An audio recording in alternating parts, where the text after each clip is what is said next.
Hello दोस्तों, good morning. Welcome back to Shri Krishna news channel. आज 19 फरवरी 2024 दिन सोमवार की 25 बड़ी खबरों को जानने के लिए वीडियो को लास्ट तक जरूर देखें। महाभारत की तरह इस चुनाव में भी बीजेपी अधिवेशन में अमित शाह ने कांग्रेस पर खूब किए प्रहार, बताए तीसरे टर्म के लक्ष्य। केंद्रीय गृह मंत्री अमित शाह ने कहा है कि जिस तरह महाभारत के समय पांडव और कौरव दो खेमे थे, उसी तरह से इस बार के लोकसभा चुनाव में भी दो खेमा है। एक तरफ पीएम मोदी के नेतृत्व में एनडीए का गठबंधन और दूसरी तरफ कांग्रेस के नेतृत्व में सारी परिवारवादी पार्टियों का घमंडिया गठबंधन। इसके साथ ही उन्होंने कहा कि यह घमंडिया गठबंधन भ्रष्टाचार, परिवारवाद और तुष्टीकरण की राजनीति का पोशाक है और बीजेपी एवं एनडीए गठबंधन राष्ट्र प्रथम के सिद्धांत पर चलने वाला गठबंधन है। खेला अभी बाकी है। झारखंड बजट सत्र में होगा कुछ बड़ा, कांग्रेस के 2/3 एमएलए नाराज। झारखंड की चंपाई सोरेन सरकार में शामिल कांग्रेस कोटे के 4 मंत्रियों के स्थान पर नए चेहरों को शामिल करने की मांग ने तूल पकड़ लिया है। कांग्रेस के 12 विधायक इस मांग को लेकर आला कमान पर दबाव बना रहे हैं। इन विधायकों ने शनिवार शाम को दिल्ली का रुख किया। पहले कहा जा रहा था कि ये विधायक बेंगलुरु या जयपुर रवाना हो सकते हैं। झारखंड में मंत्रिमंडल विस्तार के साथ ही चंपाई सोरेन सरकार मुश्किल में फंस गई है। मंत्री पद नहीं मिलने से कांग्रेस 12 विधायक बगावत पर उतर आए। झारखंड विधानसभा में कांग्रेस के 16 विधायक हैं। इनमें से 4 के मंत्री बनने के बाद 2/3 यानी 12 विधायक अपने ही मंत्रियों को हटाने का प्रस्ताव ला रहे हैं। राजनीतिक जानकारियों की माने तो अगर विधायक की नाराजगी बढ़ी तो पार्टी टूट सकती है और विधायकों की विधानसभा सदस्यता भी बची रह सकती है। कमलनाथ के बाद क्या मनीष तिवारी भी थामेंगे बीजेपी का हाथ, कांग्रेस सांसद ने दिया जवाब। कमलनाथ के बाद क्या मनीष तिवारी भी कांग्रेस का हाथ छोड़कर बीजेपी में शामिल होने वाले हैं? सियासी गलियारों में यह चर्चा भी जोर पकड़ रही है। हालांकि कांग्रेस सांसद मनीष तिवारी के करीबी सूत्रों ने इस खबर को खारिज किया। उन्होंने कहा कि उनके बीजेपी के संपर्क में होने की बात बिल्कुल निराधार और बेबुनियाद।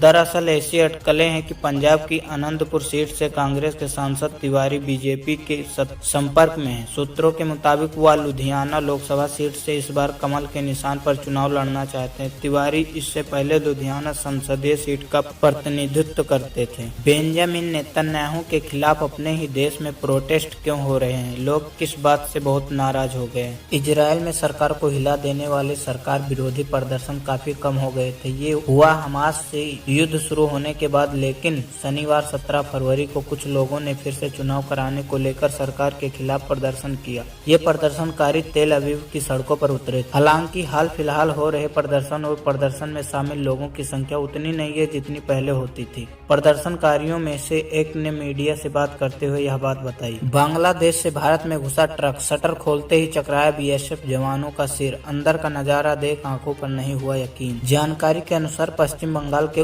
उत्तर 24 परगना जिले के पेट्रापोल में भारत बांग्लादेश अंतर्राष्ट्रीय सीमा के रास्ते 2 करोड़ 25 लाख रुपए के सोनों की तस्करी का प्रयास करने के आरोप में 3 लोगों को गिरफ्तार किया गया। सीमा सुरक्षा बल बीएसएफ के एक अधिकारी ने यह जानकारी दी। ट्रक से बड़ी मात्रा में सोना बरामद होने के बाद सुरक्षा बलों ने चौकसी और बढ़ा दी। तलाशी के क्रम में ही एक और वाहन बीएसएफ के हत्थे चढ़ा। बीएसएफ अधिकारी ने बताया कि एक अन्य घटना में एक अन्य व्यक्ति के पास से 1 किलोग्राम से अधिक वजन का सोने का पेस्ट जब्त किया गया। जब्त सोना और गिरफ्तार व्यक्तियों को सीमा शुल्क अधिकारियों को सौंप दिया गया। इसकी कीमत लाखों रुपए में बताया जा रहा है। भारत बांग्लादेश सीमा पर अक्सर ही तस्करी से जुड़ी घटनाएं सामने आती रहती। पीओके में लगाए जा रहे टेलीकम्युनिकेशन टावर, ये घुसपैठ में आतंकियों की मदद करते हैं। इनसे सिग्नल जम्मू की जेलों तक पहुंचते हैं। अधिकारियों ने पीर पंजाल के घुसपैठ की कोशिशों और हाल के आतंकी हमलों के पैटर्न की स्टडी के बाद कहा कि आतंकी संगठन ज्यादातर एनक्रिप्टेड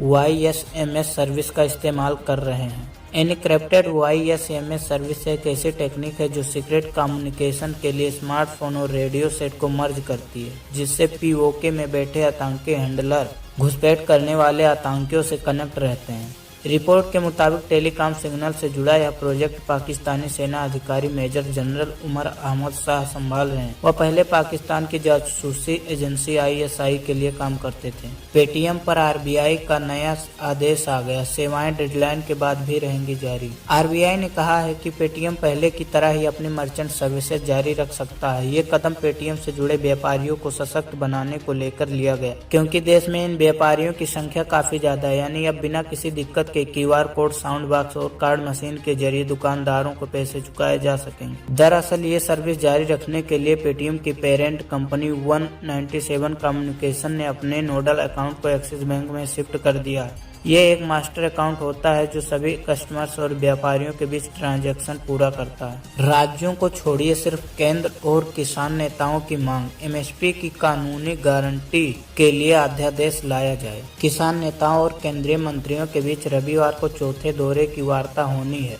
केंद्रीय मंत्री अर्जुन मुंडा, वाणिज्य एवं उद्योग मंत्री पीयूष गोयल और गृह राज्य मंत्री नित्यानंद राय फसलों के लिए न्यूनतम समर्थन मूल्य एमएसपी की कानूनी गारंटी सहित किसान संघों की विभिन्न मांगों पर जारी बातचीत में केंद्र सरकार का प्रतिनिधित्व कर रहे हैं। दोनों पक्षों के बीच इससे पहले 8 और 12-15 फरवरी को हुई बातचीत बेनतीजा रही थी। किसान एमएसपी के लिए कानूनी गारंटी के अलावा कृषकों के कल्याण के लिए स्वामीनाथन आयोग की सिफारिशों को लागू करने, किसानों और खेतिहर मजदूरों के लिए पेंशन तथा कर्ज माफी, लखीमपुर खीरी हिंसा के पीड़ितों के लिए न्याय भूमि अधिग्रहण अधिनियम 2013 को बहाल करने और पिछले आंदोलन के दौरान मारे गए किसानों के परिवारों को मुआवजा देने की भी मांग कर रहे हैं। किसान सम्मान निधि को लेकर ताजा अपडेट जानिए, कब किसानों के खाते में आएगी 16वीं किस्त। प्रधानमंत्री किसान सम्मान निधि योजना के तहत अब तक पात्र किसानों को 15वीं किस्त दी जा चुकी है। प्रधानमंत्री नरेंद्र मोदी ने बीते 15 नवंबर 2023 को सभी पात्र किसानों को पीएम किसान योजना की 15वीं किस्त की रकम जारी की थी।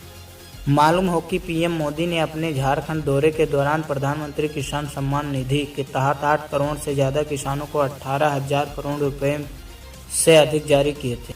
अब किसान सम्मान निधि की 16वीं किस्त को लेकर ताजा अपडेट आया है। इसके तहत लाभार्थियों को योजना का लाभ पाने के लिए पोर्टल पर अपना KYC पूरा करना होगा। ऐसा न करने पर किसान लाभ से वंचित रह सकते हैं। बैंक निफ्टी में ट्रेड करने वाले हो जाएं तैयार, अगले सप्ताह बड़े ब्रेकआउट की तैयारी, ये स्टॉक करेंगे लीड। बैंक निफ्टी में ट्रेड करने वाले शुक्रवार के प्राइस एक्शन से काफी खुश होंगे, क्योंकि बैंक निफ्टी ने 46,200 के लेवल के ऊपर क्लोज किया, जो कि उसका महत्वपूर्ण रेजिस्टेंस लेवल है। बैंक निफ्टी ने शुक्रवार को एक अच्छा अप मूव दिखाते हुए 46,385 के लेवल पर क्लोज किया।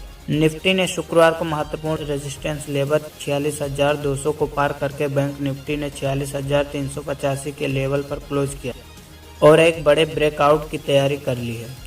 रेडमी का धाकड़ 5G फोन मात्र 9,999 में हुआ लॉन्च। फोन में मिलेगा 8GB रैम और 512GB वाला तगड़ा storage. Redmi note 14 pro max के बारे में जानकारी पाने के लिए आप बहुत उत्सुक होंगे, तो चलिए आपको इसके बारे में हम बताते हैं। रेडमी कंपनी ने अपने नए फोन में एक शानदार अमोलेड डिस्प्ले को साझा किया, जिसका साइज 6.82 इंच है और इसका रेजोल्यूशन 1080x2400 पिक्सेल्स है। इस फोन की बैक साइड पर 4 कैमरे हैं, जिनमें 108 मेगापिक्सल, 12 मेगापिक्सल, 8 मेगापिक्सल और 2 मेगापिक्सल के कैमरे शामिल हैं। साथ ही फ्रंट में 50 मेगापिक्सल का कैमरा दिया गया है। यह फोन उन लोगों के लिए एक अच्छा विकल्प हो सकता है जो एक उत्कृष्ट कैमरा और बड़े साइज की स्क्रीन के साथ एक शक्तिशाली स्मार्टफोन ढूंढ रहे हैं। देसी ऐप देगा व्हाट्सएप को कड़ी टक्कर, सिक्योरिटी टेस्ट में हुआ पास, जानिए लॉन्च डेट। इस इंस्टेंट मैसेजिंग ऐप को centre for development of telematics द्वारा विकसित किया गया। यह ऐप अब ट्रस्ट एश्योरेंस लेवल TAL4 में पास हो गया है, जिसके बाद इसे DRDO के द्वारा हरी झंडी मिल गई। एक एक्सपोर्ट में DRDO ने कहा कि संवाद ऐप ने सिक्योरिटी टेस्ट को पास कर लिया है। यह ऐप यूजर्स को एंड टू एंड सिक्योरिटी के साथ मैसेज और वॉइस की सुविधा प्रदान करता है। उम्मीद है कि ये ऐप व्हाट्सएप को टक्कर देगा। इस ऐप का नाम है SAMBAD ऐप, SAMBAD ऐप। वायुसेना की पावर से कांपा पाकिस्तान, गरजा आसमान, थर्राए धरती, बरसे बम तो दुश्मन का निकला दम। भारतीय वायुसेना के युद्ध अभ्यास वायु शक्ति के तहत लड़ाकू विमानों ने जमकर बरसाए बम। भारतीय वायुसेना के युद्ध अभ्यास वायु शक्ति के तहत लड़ाकू विमानों ने जमकर बम बरसाए और दुश्मन के काल्पनिक ठिकानों को नेस्तनाबूद कर दिया। देश की पश्चिमी सरहद से सटे राजस्थान के जैसलमेर जिले के पोखरण क्षेत्र की चांदन फायरिंग रेंज में भारतीय वायुसेना अपनी फायर पावर का शनिवार को बेहतरीन प्रदर्शन किया। युद्धाभ्यास के दौरान air chief marshal VR Chaudhary बतौर चीफ गेस्ट मौजूद रहे।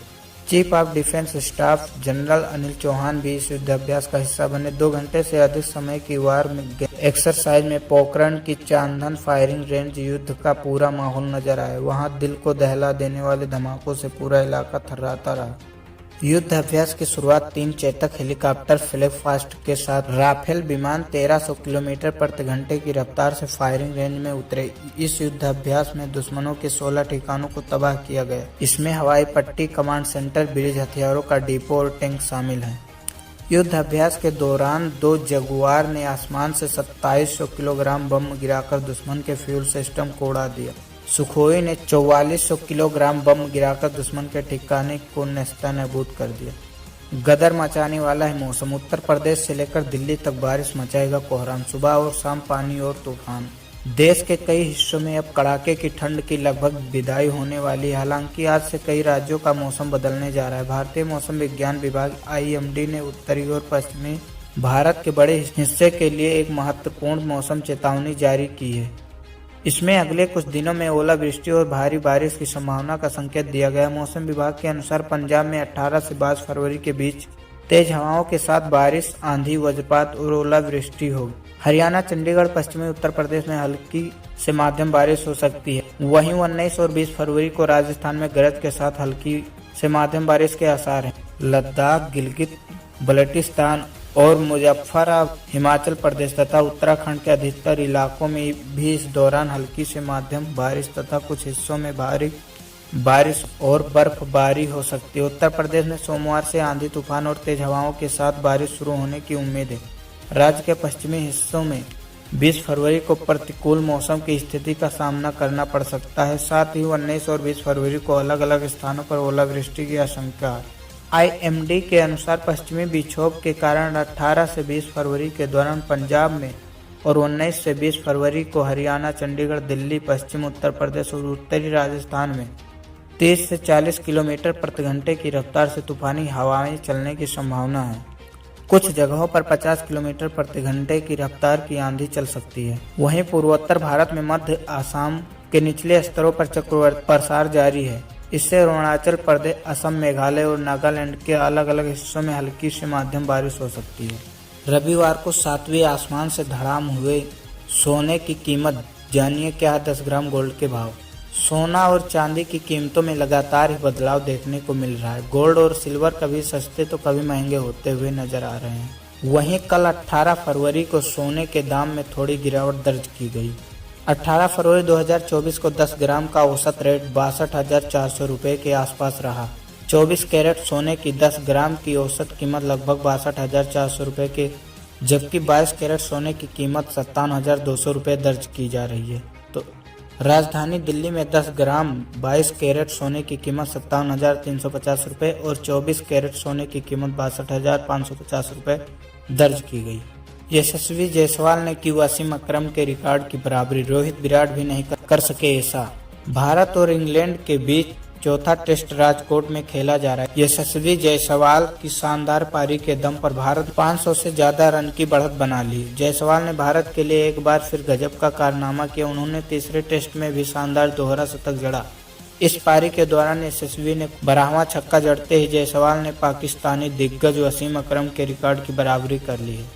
गूगल का नया तोहफा आया, एंड्रॉयड 15 का डेवलपर प्रीव्यू वर्जन। जानिए क्या है खास इसमें। इस बार गूगल ने खास ध्यान दिया है आपके एंड्रॉयड अनुभव को और भी बेहतर बनाने पर। अपडेट में मनोरंजन और कामकाज से जुड़े ऐप्स का इस्तेमाल और भी आसान और मजेदार हो जाएगा। गूगल ने आखिरकार एंड्रॉयड 15 के डेवलपर प्रीव्यू का पहला वर्जन जारी कर दिया है। इस अपडेट में कई सारे बदलाव किए गए हैं जो जल्द ही आपके एंड्रॉयड फोन पर दिखाई देंगे। आप भी भरते हैं इनकम टैक्स? हर तिमाही जरूर चेक करें यह काम। ITR भरते वक्त नहीं पड़ेगा कोई झंझट। इनकम टैक्स रिटर्न दाखिल करते समय कई बार दिक्कत तब आती है जब आपके वार्षिक सूचकांक यानी AIS में कोई गलत जानकारी दर्ज हो। यह इन वक्त पर ASI में गलत जानकारी को ठीक करवाना एक झंझट वाला काम बन जाता है। इसलिए हर टैक्स पेयर को अपनी AIC आपको हर तिमाही पर चेक करना चाहिए। ऐसा करने से इसमें दर्ज किसी भी गलत जानकारी का पता समय रहते चल जाएगा। इससे आपको ITR फाइल करने से पहले गलत दर्ज जानकारी को ठीक कराने के लिए काफी समय मिल जाएगा। AIS